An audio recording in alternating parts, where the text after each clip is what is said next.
Assalamualaikum warahmatullahi wabarakatuh. Salam Persatuan Tarbiyah Islamiyah. Saudara, tujuan Persatuan Tarbiyah Islamiyah pada pasal 8 diungkapkan bahwa pertama adalah mencerdaskan kehidupan bangsa melalui peningkatan, pengembangan, pembinaan, kecerdasan intelektual, kecerdasan spiritual, dan kecerdasan emosional dalam rangka membingkai akhlakul karimah. Menurut kami bisa dicapai dengan hal-hal yang tentunya lebih strategis, di mana kita awali dengan pemberdayaan dan konsolidasi, karena inilah kunci bagaimana pendidikan ini dapat dilaksanakan. Hari ini kita rasakan bahwa perjalanan Persatuan Tarbiyah Islamiyah yang begitu panjang, sudah mendekati 1 abad atau persisnya sekitar 94 tahun. Oleh karena itu sudah saatnya kita melakukan rebound di dunia pendidikan ini dengan mendata kembali aset-aset kita dan potensi daripada pendidikan kita, pesantren kita, madrasah kita, dan sekolah-sekolah kita. Dari Sabang hingga Merauke, berapa lagi yang tertata, yang kita miliki dan dikelola oleh keluarga besar Persatuan Tarbiyah Islamiyah. Maka itu pendidikan ini penting sekali kita petakan kembali.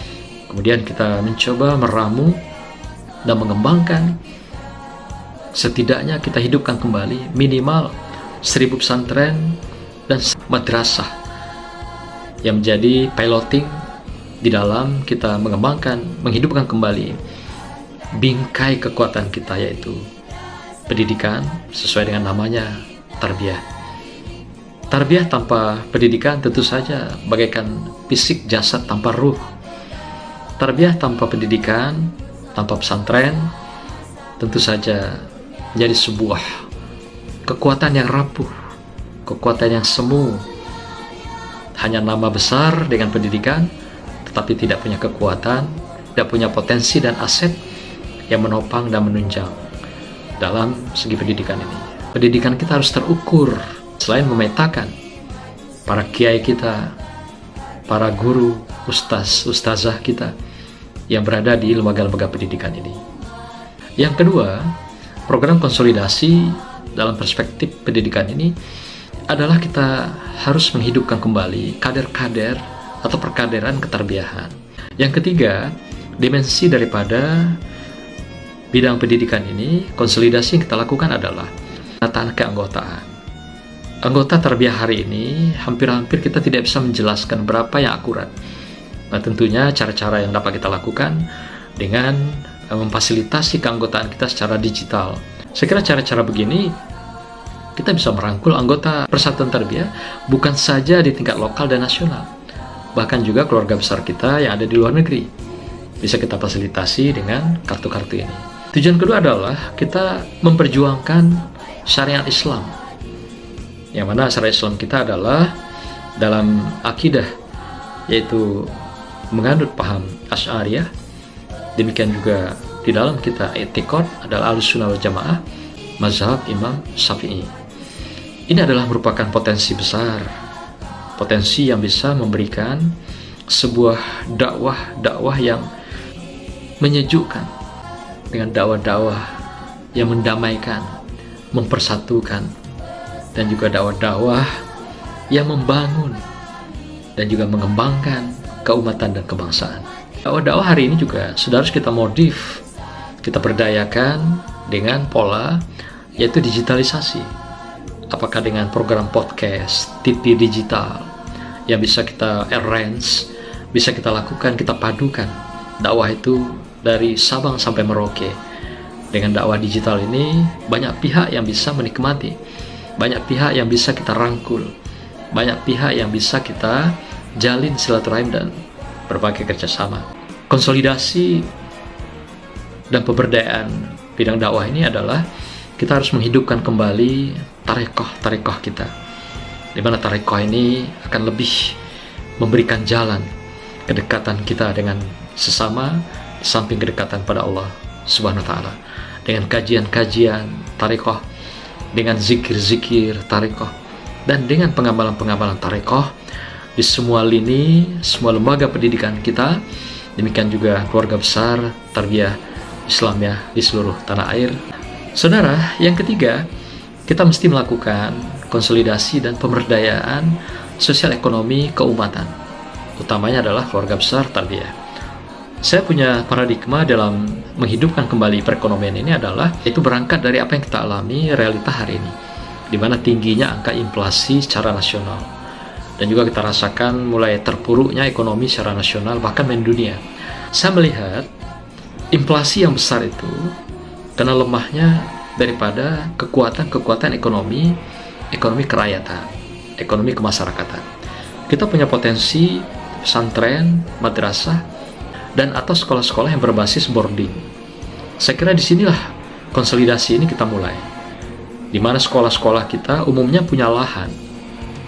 Berapapun besarnya lahan itu, kita berdayakan, kita manfaatkan untuk menghidupkan ekonomi lokal yang berbasis pesantren atau pendidikan ini. Kita perkuat lembaga pendidikan ini dengan membangun sebuah program life skill terpadu di lembaga pendidikan pesantren ini, atau juga madrasah dan sekolah-sekolah kita.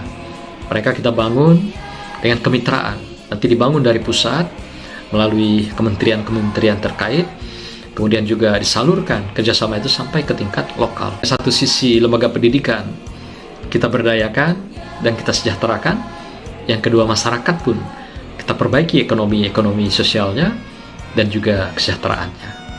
Saudara, selain program strategis yang berangkat dari 3 pilar dan tujuan Persatuan Tarbiyah Islamiyah, tentu saja kita harus mempunyai kekuatan bargaining power untuk bisa eksis di dalam membingkai, membangun keumatan dan keulamaan kita. Kita harus merupakan bagian dari ormas-ormas Islam yang besar. Kita harus berkontribusi dalam ilmu pengetahuan keislaman. Demikian juga kita harus berkontribusi di dalam fatwa-fatwa keislaman. Maka itu kita harus memberdayakan badan-badan kita seperti IPTA, demikian juga Mustasar, dan badan-badan otonom yang ada di dalam lingkup daripada organisasi Persatuan Tarbiyah Islamiyah, sehingga keberadaan kita di luar punya jejaring kemitraan dan dihargai sebagai sebuah komunitas, lembaga, ormas yang juga merupakan sebuah potensi besar bagi umat dan bangsa secara keseluruhan. Harus melakukan bargaining power untuk bisa masuk di dalam sistem pembangunan pemerintahan kita. Kita harus merupakan bagian dari pembangunan secara keseluruhan. Kita harus merupakan bagian yang ikut terlibat berpartisipasi dalam pembangunan. Bargaining power ini adalah penting sebagai wujud eksistensi, sekaligus juga pembuktian bahwa tarbiyah dihitung adanya, dihargai adanya, dan dianggap adanya oleh para pihak, baik pengelola kekuasaan, pemerintahan, atau juga badan-badan lain yang ada di luar di lingkup organisasi kemasyarakatan. Semoga tarbiyah 5 tahun ke depan akan eksis, membumi, punya akar yang kuat, dan semuanya terkonsolidasi dan baik, dan diberdayakan dengan baik. Terutama 3 leading sektor yang jadi tujuan kita: pendidikan, dakwah, dan sosial ekonomi, masyarakat, dan keumatan. Selamat menuju Persatuan Tarbiyah Islamiyah Reborn. Bersama kita bangun. Bersama itu indah, bersama itu kuat, bersama itu berkah, bersama itu ada tuahnya, bersama itu adalah sukses, bersama itu adalah prestasi, bersama itu Allah akan ridhoi dalam kehidupan, perjuangan, dan pengabdian kita dalam mencapai tujuan dan cita-cita Persatuan Tarbiyah Islamiyah yang kita cintai dan kita banggakan.